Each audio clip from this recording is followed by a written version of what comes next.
Welcome back to Discussing Fitchburg Now. We are on with Genevieve DiNatale, and we're talking about NewsLink Live, which is a new digital newspaper. Yes, it's a subscription-free newspaper, and it's non-traditional. I started NewsLink Live last February. February 2020? No, 2021 on, 2022 on Valentine's Day. Oh, So Valentine's Day. Yeah. So that's a nice anniversary. It's hard to forget. Yeah, no, yes, of course. So anyways, yeah, I started the website. It's been doing really well. I've had over 225,000 site sessions and maybe about 200,000 viewers, unique visitors on the site, with an average session duration of about 6 minutes and 15 sessions, which is pretty high. So, 6 minutes? Yes. Average? Yeah. No, so people are reading the articles. They are reading it, and I've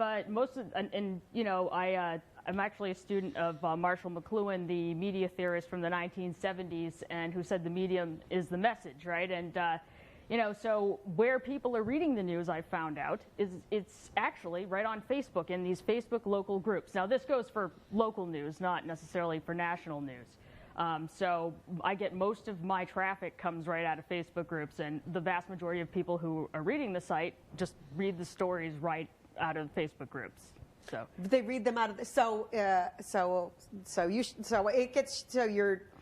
the news article gets shared to a Facebook group, and people click on it from the Facebook group. They go right in from there to the story, read the story, and then bounce out, or maybe they hang around and read a couple other stories. But it's primarily just like a one-hit wonder thing, because I do a lot of crime, and it's not because I love crime, but that's just because I'm trying to run a for-profit business, and locally it seems like the vast majority of the stories that people like to read happen to be crime that I get from a freedom of information requests locally. Yeah. So.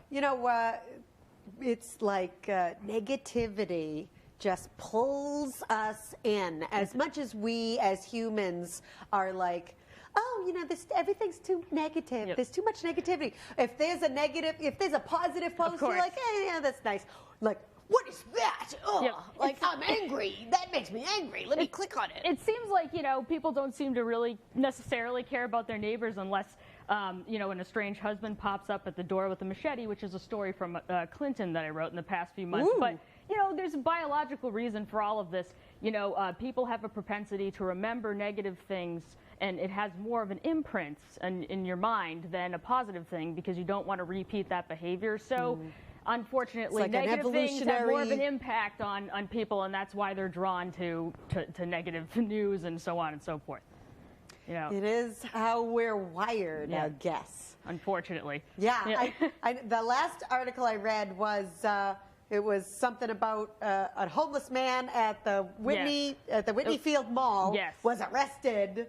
And I was like, what's going on there? That was kind of a sad story, because this is a guy he's an out-of-work carpenter, and he said he wanted to charge his phone. He probably wanted a place to stay, because it's been getting cold, aside from the other day when people were swimming on Fort Pond in Lancaster because it was so warm. But, he wanted to go in. The security guard told him to leave, and he refused to leave, and then he ended up getting arrested. So, it's a sad story, and he was permanently trespassed from the trespassed for a year from the Whitney Field Mall. So, well, the great thing about the NewsLink Live is I was able to click it and read it, right, as opposed to click paywall. And I don't know if you have paywalls. No, I tried a paywall for a day, and it didn't do much. But no, I don't think the subscription model is the way to go online. The internet's still a relatively new frontier, and obviously the news industry hasn't been up to the times in terms of figuring out exactly how to make money online. But, I partnered with Google AdSense and Amazon affiliate marketing, and I don't have the subscriptions because people can get through the firewalls. You can get news for free, and oftentimes a lot of the news organizations are replicating information, or they get the same press release. So if you want to get a story, you can get it, and you don't have to pay. And I also think it should be free. You shouldn't be monetizing or placing paywalls on the internet at all. So the goal here is to get so many people on NewsLink Live throughout North Central Massachusetts that I'm making a profit, and then to go out to local businesses and to advertise for about $50 a month with local businesses, not to charge people to read. Yeah, and you know I see the headline of it, homeless man, and you know, and it's shared in a Facebook group, so you can see the people that don't read it and start commenting. Yeah. But if you actually read it, you would see that the police officer was pleading with the man, asking him to leave. Yes, he was. And then the man was like, "Arrest me. Yep. I want to be arrested. Arrest me." And he had no choice because he was trespassing. Yeah, and then he went and the officer asked him to leave. He walked 20 feet into the parking lot, and I didn't learn this until I became a reporter, but the parking lots are property oftentimes of the mall. So that parking lot belonged to the mall, and he just went there, stayed there, and he said, "Hey, that's private property," and he ended up getting arrested. But these freedom of information requests are, in my personal opinion as a journalist, they provide much more information than actually going out there and asking people for a canned response or a quote. I mean, the standard in the news business is that you have an idea, or you dig into something, you do a little bit of research, and then you ask two people for quotations, and then you just write the story together. Often those quotations have an ulterior motive, or they're canned, or it's not fully what you're looking for or what you're trying to suss out.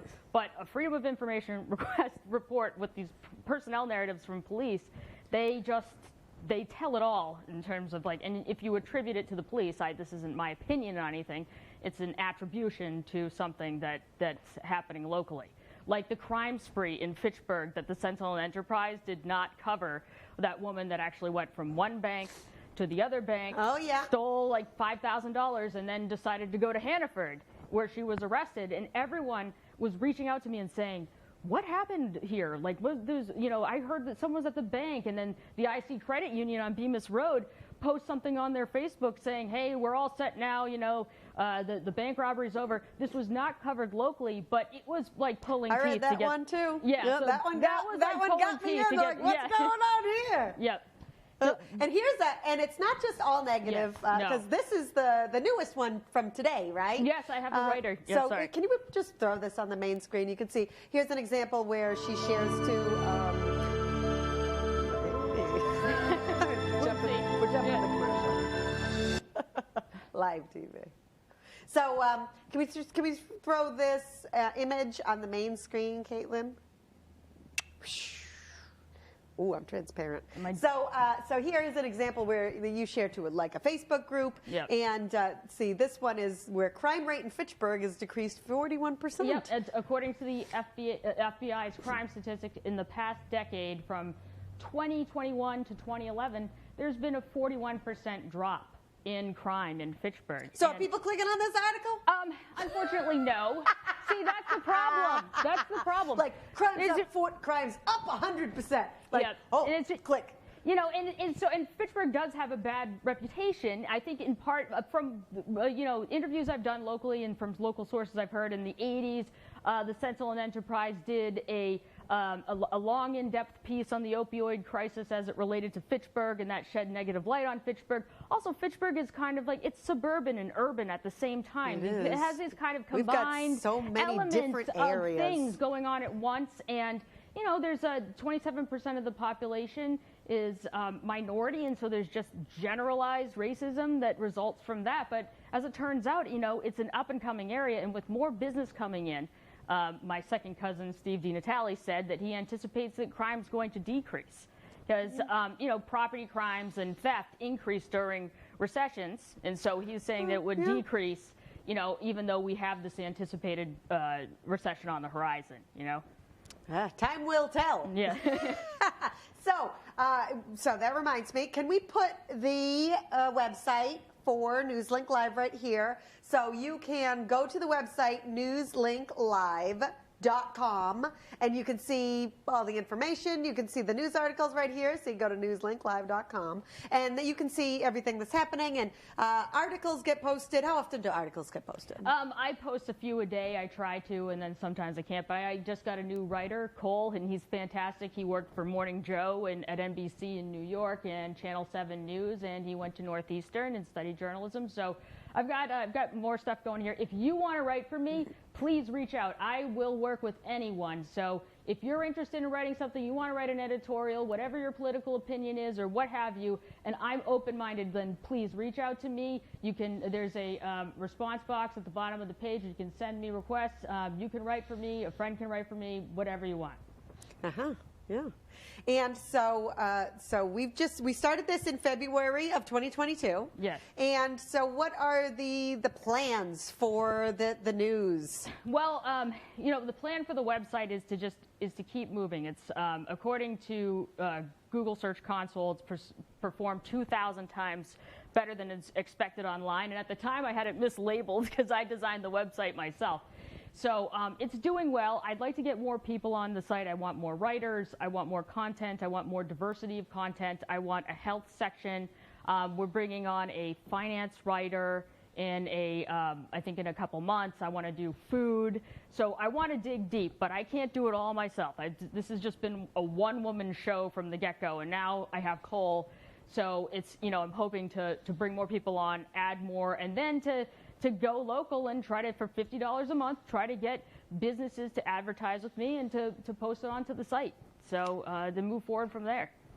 So kind of grow with more help, more collaborators. Yes. I mean, if I could find funding, I would, but I don't think I would be a priority funding source for anybody, for a news organization like this, because it's experimental. But, I'm working on that. I teach at Emerson College, and the school looks like they're going to allow me to have interns come to NewsLink Live as well, which would be great. So I could use their help. Real world experience. Yeah, absolutely. Yeah, and because it takes a lot of time and effort to even just submit these FOIA requests, right? Yes, the FOIAs are very time consuming, and it's a specialized skill.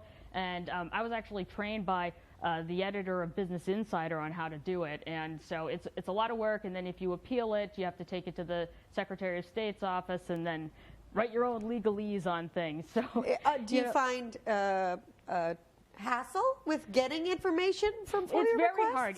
It's very hard, and sometimes it's like pulling teeth to get freedom of information requests, especially if a person's like prominent or if there's something that they want to hide. I got a couple cards up my sleeve with big stories I don't want to get into details on, but it's hard to get certain stories. It's hard to get information. There's certain stories you got to kind of build over time as you can gather the information. Yes, of course. I mean, but it's, once I get the FOIA, I put it out there, and then people are like, well, this was from last month. Well, it takes time. They have 10 days by law to respond. Oftentimes, they won't even list the name of a person who was arrested in the police log. So you have to FOIA the police to get the arrest list, and then you got to FOIA the courts to get the documents and then write it all up.